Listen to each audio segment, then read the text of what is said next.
Ada dua hal yang dapat kita maknai dari dua bacaan suci yang telah kita dengar. Pertama, tentang definisi murid Yesus. Definisi murid Yesus yang benar adalah kalau terpujilah Kristus Tuhan, Raja mulia, Tuhan bersamamu dan bersama rohmu. Inilah Injil suci menurut Yohanes. Dimuliakanlah Tuhan. Sekali peristiwa, Yesus berkata kepada orang-orang Yahudi yang percaya kepadanya, "Jikalau kamu tetap dalam firman-Ku, maka kamu benar-benar murid-Ku, dan kamu akan mengetahui kebenaran, dan kebenaran itu akan memerdekakan kamu." Jawab mereka, "Kami adalah keturunan Abraham dan tidak pernah menjadi hamba siapapun. Bagaimana engkau dapat berkata, kamu akan merdeka?" Kata Yesus kepada mereka,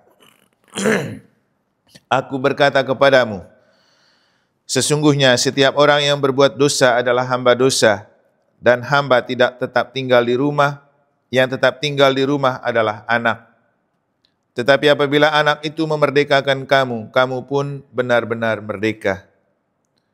Aku tahu bahwa kamu adalah keturunan Abraham, tetapi kamu berusaha untuk membunuh aku, karena firman-Ku tidak beroleh tempat di dalam kamu. Apa yang kulihat pada Bapa itulah yang kukatakan. Seperti halnya kamu melakukan apa yang kamu dengar dari bapamu." Jawab mereka kepadanya, "Bapa kami ialah Abraham." Kata Yesus kepada mereka, "Sekiranya kamu anak-anak Abraham, tentulah kamu mengerjakan pekerjaan yang dikerjakan oleh Abraham. Tetapi yang kamu kerjakan ialah berusaha membunuh aku. Aku, seorang yang mengatakan kebenaran padamu, yaitu kebenaran yang kudengar dari Allah. Pekerjaan yang demikian tidak dikerjakan oleh Abraham. Kamu mengerjakan pekerjaan bapamu sendiri." Jawab mereka, "Kami tidak dilahirkan dari zina. Bapa kami satu, yaitu Allah." Kata Yesus kepada mereka, "Jikalau Allah adalah Bapamu, kamu akan mengasihi aku. Sebab aku keluar dan datang dari Allah. Dan aku datang bukan atas kehendakku sendiri, melainkan Dialah yang mengutus aku."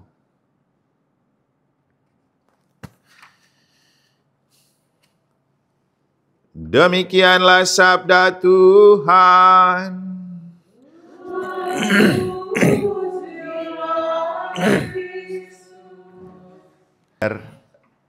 Saudara-saudari yang terkasih, ada dua hal yang dapat kita maknai dari dua bacaan suci yang telah kita dengar.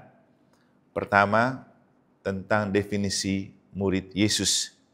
Definisi murid Yesus yang benar adalah kalau hidup dalam firman Allah atau dalam firman Yesus. Yesus bilang, "Kamu benar-benar murid-Ku kalau kamu menuruti firman-Ku." Sebaliknya, orang yang tidak benar menjadi murid Yesus adalah orang yang tidak menyimpan firman itu dan menolak firman itu di dalam dirinya. Nah, kita kalau betul Katolik sejati dan murid Yesus, mestinya kita turuti apa firman Tuhan. Dan tidak mungkin juga kita menuruti firman Tuhan kalau kita tidak pernah mendengar firman Tuhan. Apa yang kita turutin? Maka itulah yang kadang-kadang membedakan kita dengan teman-teman gereja Protestan. Mereka itu sangat setia membaca dan mendengar firman. Tapi orang Katolik, coba lihat suster, berapa banyak orang Katolik yang mencintai kitab suci, yang gemar mendengar kitab suci. Berapa banyak orang Katolik yang setia, walaupun sudah beli ruah, belum tentu juga dia baca dan dengar itu ruah. Jadi kesetiaan mendengarkan firman itu adalah bukti kalau kita benar-benar murid Yesus. Dan saya rasa kesetiaan mendengar firman itu adalah bukti seorang murid. Saya pikir suster mereka ini kan punya murid semua ya. murid yang setia adalah murid yang setia mendengar ajaran. Untuk apa orang sekolah kalau tidak dengar ajaran? Itu baru benar-benar murid. Nah, kita pun menjadi murid Yesus, itu baru benar-benar murid kalau mendengar apa yang diajarkan oleh Yesus. Dan setiap hari itu Yesus mengajarkan kita, dan karena setiap hari ada bacaan harian. Orang-orang Yahudi yang percaya kepada Yesus dalam Injil pada hari ini, itu juga orang yang menolak Yesus. Jadi di Injil kan kita dengar, Yesus berkata kepada orang-orang Yahudi yang percaya kepadanya. Tapi justru kepercayaan mereka menjadi tidak benar. Kenapa? Mereka tidak setia dan tidak menuruti sabda Yesus. Yesus kan sudah bersabda kepada mereka, "Aku datang dari Bapa, aku dan Bapa adalah satu. Aku melakukan pekerjaan yang dikehendaki Bapa." Tapi kenapa mereka membantah bahwa kami tidak percaya dengan kau? Dan Bapa kami itu bukan Bapa yang kamu omong, karena Bapa kami Abraham. Padahal ini sudah pengikut Yesus. Nah, kenapa mereka kemudian menolak? Kenapa mereka tidak setia dan menuruti sabda Yesus?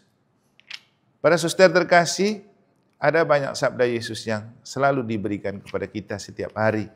Tapi apakah kita memegang dan menuruti sabda itu?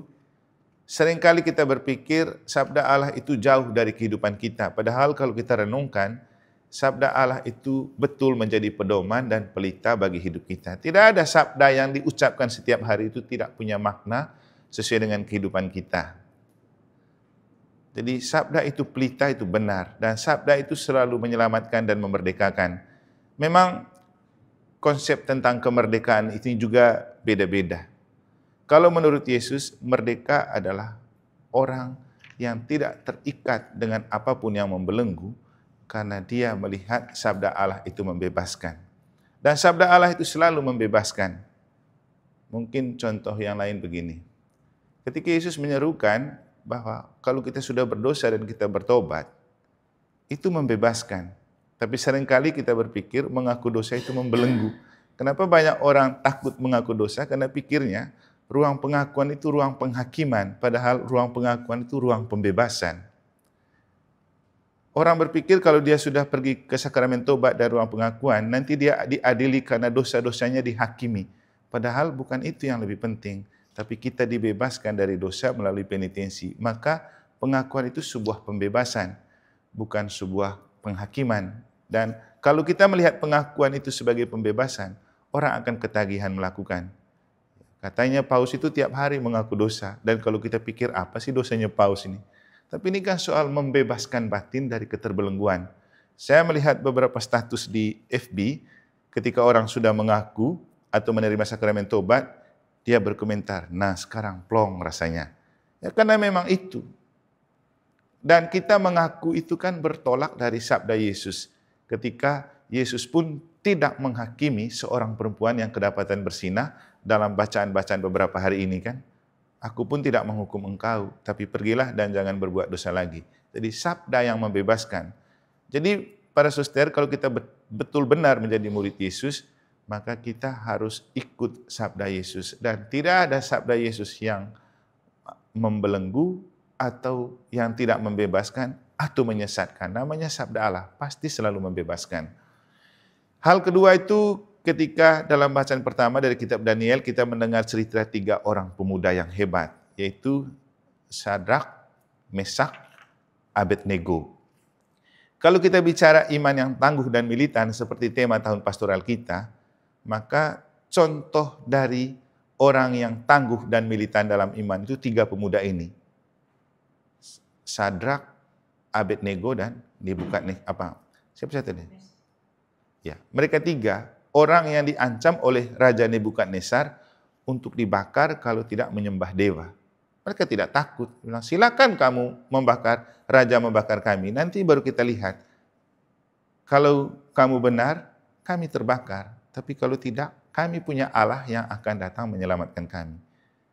Dan yang terjadi apa? Setelah dibakar dan bahkan nyala apinya dilipatkan 7 kali, yang Nebukadnezar lihat apa? Bukan 3 orang lagi yang dibakar, tapi 4.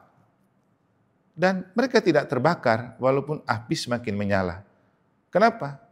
Karena mereka tangguh dalam iman. Mereka percaya betul bahwa dalam kondisi dan keadaan yang sesulit apapun, Tuhan tidak mungkin mengingkari janjinya untuk menjaga dan merawat kita yang betul-betul percaya kepadanya.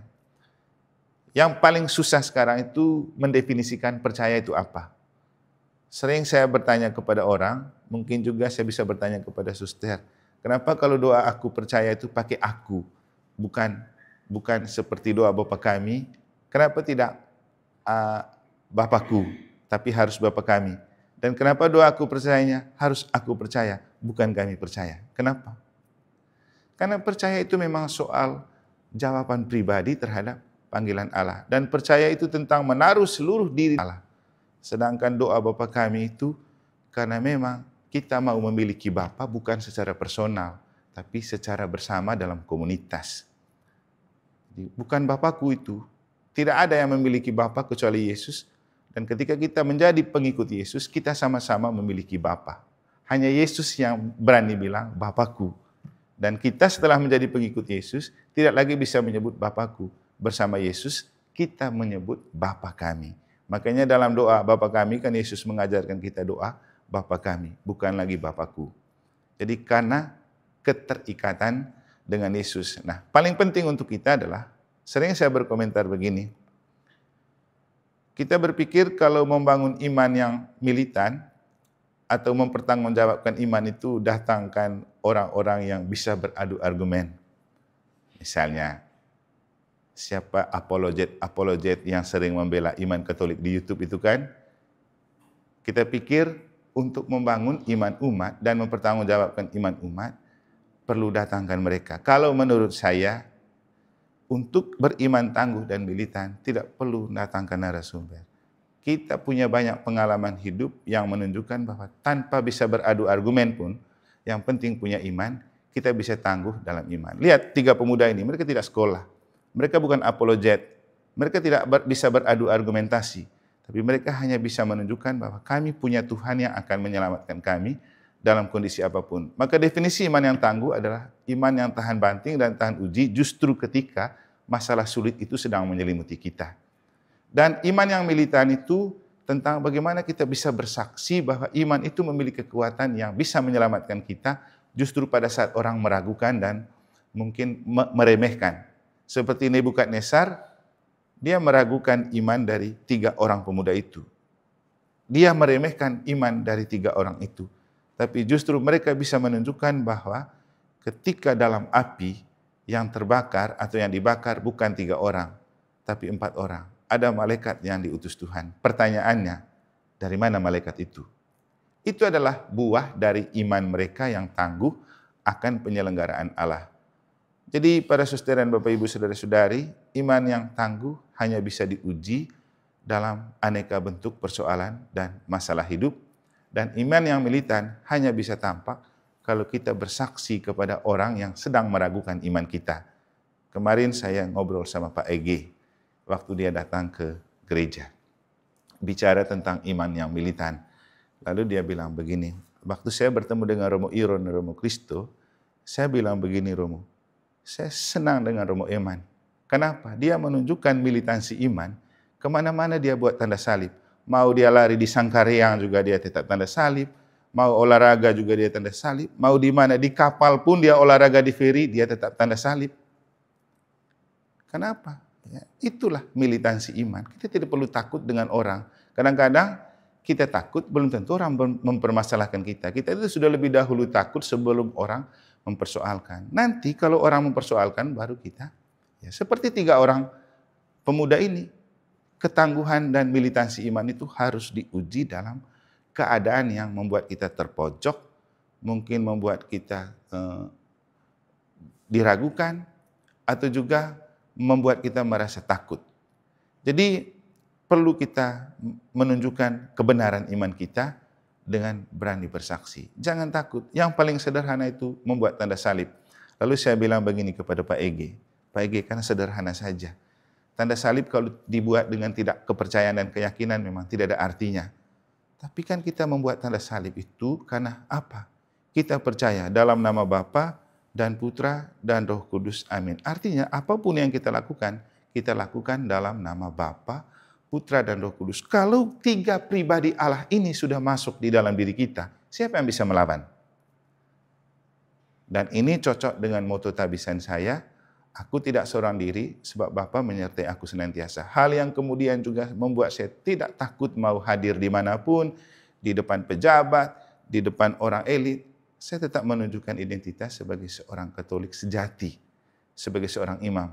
Dan hasilnya dari yang saya alami waktu saya di Dompu, daerah yang muslimnya keras, waktu di Jembrana, setiap kali ada kegiatan bersama para tokoh agama, saya tetap menunjukkan identitas saya. Mereka berdoa, saya tanda salib, berdoa dengan cara Katolik. Dan hasilnya, mereka kagum. Dan kemudian mereka merasa bahwa sebuah pertemuan itu, kalau saya tidak ada, seperti tidak seru. Istilahnya seperti roh timnya ada di saya. Dan satu kali, ketika kita berdoa di Wantilan, untuk merayakan doa bersama dalam rangka kemerdekaan RI, saya masih ingat itu, tanggal 17 tahun 2017. Semua tokoh agama dihadirkan dari setiap agama. Berdoalah kita di Wantilan, tempat yang terbuka. Saya datang dengan pakai jubah. Yang lain juga pemuka agama rohaniwan datang dengan pakaian rohaninya. Begitu kita berdoa, doanya jam 5 sore. Nanti bisa lihat di foto yang saya tempel di kamar. Itu cahaya itu muncul persis di bagian saya. Cahaya dari atas. Orang semua kaget. Kenapa itu bisa terjadi? Mereka bilang itu sinar matahari, orang mataharinya sudah mau terbenam. Jadi inilah Bapak Ibu dan para suster, kalau kita ragu memang Tuhan tidak datang. Tapi kalau kita betul percaya, Tuhan selalu datang untuk membingkai, melingkupi dan membela kita. Sehingga seperti 3 orang yang diadu dalam tanur api oleh Nebukadnezar, Tuhan juga mengirimkan kita malaikat. Ingat, kita semua punya malaikat pelindung. Kita semua punya malaikat agung yang selalu menyertai kita. Kalau kita berjalan, ada malaikat Rafael. Kalau kita diganggu setan, ada malaikat Mikael. Kalau kita lagi bersedih, ada malaikat Gabriel. Mungkin para suster sering pakai doa malaikat Tuhan di buku doa sumber kekuatannya. Pernah? Atau sering? Atau belum? Nah, saya hanya mau kasih tahu begini. Saya setiap pagi bangun dan sore malam sebelum tidur, saya selalu pakai doa malaikat Tuhan itu. Dan ada kata-kata yang menarik di situ. Semoga kalau ada cobaan dan godaan yang mau menghantui atau mencelakakan saya, belokkan saya ke jalan yang lain. Pokoknya kalau ada kejahatan yang akan mau merusakkan kita, kalau sudah langsung berhadapan, tolong malaikat itu menjadi orang terdepan yang menjaga. Ada itu di doanya. Marilah kita menyerahkan diri kita kepada Tuhan, dan marilah kita terus berjuang bahwa kita betul-betul benar-benar beriman dan menjadi pengikut Yesus dengan setia mendengar sabdanya, dan dengan menunjukkan ketangguhan dan militansi iman kita, seperti yang ditunjukkan oleh 3 pemuda dalam tanur api. Siapa saja namanya tadi? Sadrak, Mesak, Abednego. Semoga Tuhan memberkati kita.